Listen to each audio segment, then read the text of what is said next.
Elon Musk is all set for his 2-day visit to India, which is scheduled for April 21st and 22nd. Leading up to his visit, we were expecting updates on Tesla's arrival in India. But turns out the news is regarding another project from Elon Musk, which is Starlink. Starlink, which is a subsidiary of Musk-owned SpaceX, aims to provide high-speed internet services via satellites. To launch in India, Starlink पिछले 3.5 साल से telecom ministry के in principle approval का wait कर रही थी।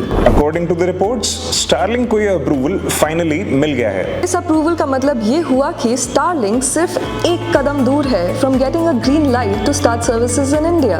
Approval में 3 साल कैसे लग गए, you may ask? Well, apart from all the commercial deeds of the agreement, the Indian government was asking for clarity on Starlink's ownership. किसके लिए काम करते हो तुम?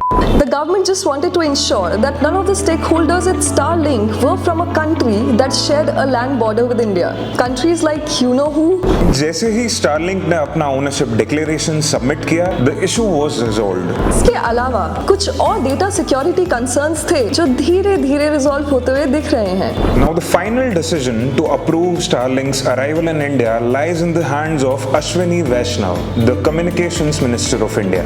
Once he gives a nod to Starlink, the company will get the GMPCS services license, which stands for Global Mobile Personal Communication by Satellite Services License. By the way, do you know the other two companies that have already secured this license? Well, they are Sunil Mittal's OneWeb and Mukesh Ambani's Jio. Indian high-speed internet industry में things are going to get interesting now. So do let us know in the comments, are you too eager for Starlink's arrival in India?